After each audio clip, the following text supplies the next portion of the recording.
바울이라고 하는 사람이 얼마나 이 신앙의 체계가 굳세게 놓여진 사람이고 다양한 그 대상들을 아우를 수 있는 그런 복음 전도자였는가를 우리가 살펴보기 위해서 그런 서론의 말씀을 드리기도 했습니다. 쉽게 말씀을 드리면 저와 여러분이 이 세상을 살아가는 동안에 만나게 되어지는 복음의 대상자들은요, 우리가 만나는 대상자들은 이 시대 사람들과 비교해 볼 때 그때는 유대교의 사람들이 많았죠. 유대교 사람들은 하나님을 믿는 사람들이었잖아요. 그러니 대화를 나누더라도 설교를 하더라도 상당한 부분에는 서로 거기까지 말하지 않아도 서로 인정하고 받아들일 수 있는 영역이 많았기 때문에 복음을 전하는 일에 어려움이 어떤 면에서는 덜했다 볼 수가 있겠지요. 그들의 한복판에 들어가서 그들의 고급 문화, 발전된 문화 또는 토론 문화, 특히 아테네라고 하는 이런 지역에서는 말도 못할 그런 박학다식한 분들이 풍성했는데 그런 분들을 대할 때와 그리고 말씀드렸듯이 이렇게 자기 배만 위하고 이익의 재료로 모든 것을 삼아버리고 남의 것들을 빼앗아오는 착취하고 폭거에 짓눌려 있는 그런 사람들을 대하는 야만인이라고 표현된 이 사람들을 대응할 때도 동일하게 하나님의 말씀으로 대응하는 넉넉한 마음을 가진 복음의 진수를 담지한 사람이 누구라고요? 바울이었다 이 말이에요. 바울.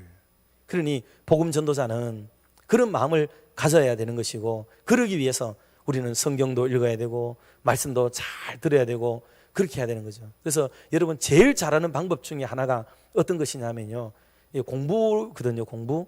설교를 듣고 여러분이 한 3가지 정도로 요약해서 말할 수 있으면 돼요. 설교 매주마다 듣는 설교를 듣고 2가지 내지 3가지만 요약을 해서 내 머릿속에 딱 써머리를 해놓고 이걸 가지고 내가 남에게 얘기를 해야 되겠다고 생각하는 훈련을 계속하면은 그 이상 좋은 게 없어요. 따로 전도하기 위해서 전도 훈련을 하고 뭐를 자시고 하고 이런 거 하나도 필요 없어요. 솔직한 얘기로요. 매주마다 나오는 설교 중에 핵심 포인트 내지 내가 생각할 때 중요하다고 생각하는 거 한 2-3가지만 딱 염두에 두고 이거를 가지고 한 주간 동안 여러분 다른 사람에게 대화를 나누면 여러분 이것은 굉장히 좋은 전도의 방법이 될 수가 있어요. 이런 훈련을 자꾸 하면은 한 주가 쌓이고 한 달이 쌓이고 1년이 쌓이면은 어마어마한 이런 방대한 분량의 기독교의 핵심 교리들과 내용들, 삶의 방향성이 거기에 다 담지되어 있다 하는 것을 알 수가 있겠습니다. 마지막 정리하면 이렇습니다. 그러면 지금까지의 바울의 모든 설교의 내용들을 요약하면 다음과 같다라고 볼 수가 있어요. 되지만 얼른 설명을 드리면 첫째, 하나님은 피조물이 아니라 창조자시다. 하나님은 사람의 손에 의해서 만들어진 신이 아니다. 이방신들은 다 그러하지만 하나님은 창조주 하나님이시다. 오히려 사람을 지으셨다.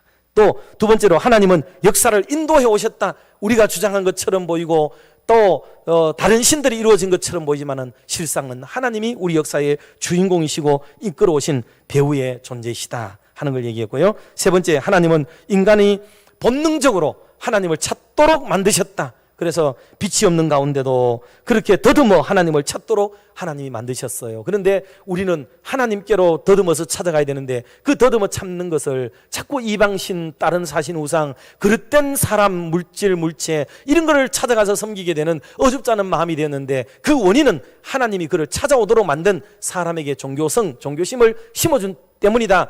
그러니 아덴 사람을 욕하지 않고 그 종교심 많은 사람들에게 그래 너네들이 가지고 있는 종교심 그거 왠지 알아? 하나님이 지으신 거야. 하나님이 준 속성이야. 그런데 그것을 하나님을 찾는 데 써야 되는데 자꾸 우리는 에피쿠로스 학파가 되고 스토아 학파가 되고 이렇게 다른 어떤 사상과 이념을 쫓아가고 다른 신을 쫓아가는데 이걸 사용했다 하고 지금 설명을 하고 있는 거예요. 여러분 얼마나 바울의 설교와 내용이 명쾌합니까? 깜짝 놀랄 정도 아니에요? 그리고 4번째는 그러나 그런 더듬어 하나님을 찾던 시대도 이제 다 지나갔다.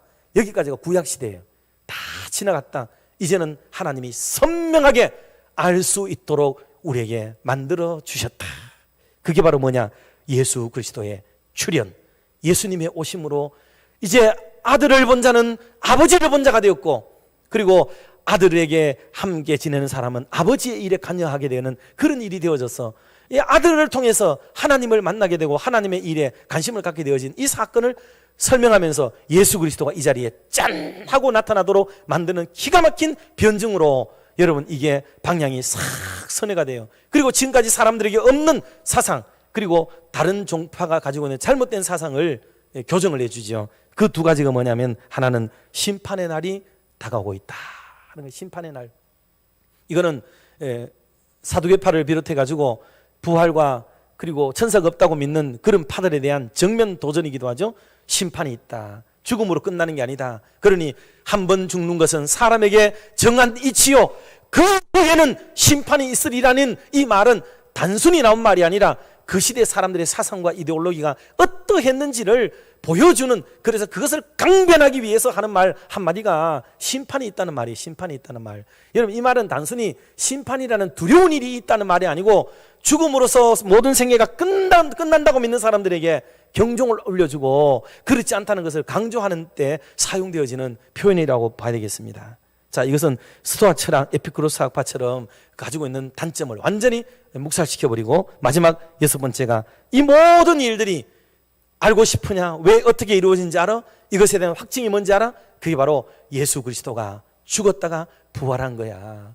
너네들은 사람이 죽었다가 부활한 것도 없다 그랬지. 그리고 사후도 없다 그랬지. 그런데 죽었다가 살아났잖아. 이게 증거야. 이게 예수 그리스도라는 분이 오식마 약속한 분이었고, 이분이 죽었다가 살아남으로 사후 세계가 있다는 게 증명이 되었고, 심판이 있다는 게 증명이 되었고, 우리가 믿는 게 헛된 게 아니라는 것이 증명이 되었지. 그러니 예수 그리스도의 부활이 이렇게 중요한 거야 라고 결론을 맺는 것이 바울의 설교의 모든 내용의 마무리라고 볼 수가 있습니다. 그러므로 사랑하는 성도 여러분, 오늘도 저와 여러분이 이 바울이 전했던 이 아름다운 하나님에 대한, 예수 그리스도에 대한 복음에 대한 바른 지식을 가지고 이후에 우리의 믿음의 삶에도 선한 영향력을 끼치고 복음을 드러내며 살아가는 그런 복음 앞에 부끄럽지 않는 아름다운 삶을 사는 저와 여러분 모두가 되기를 주님의 이름으로 축원합니다.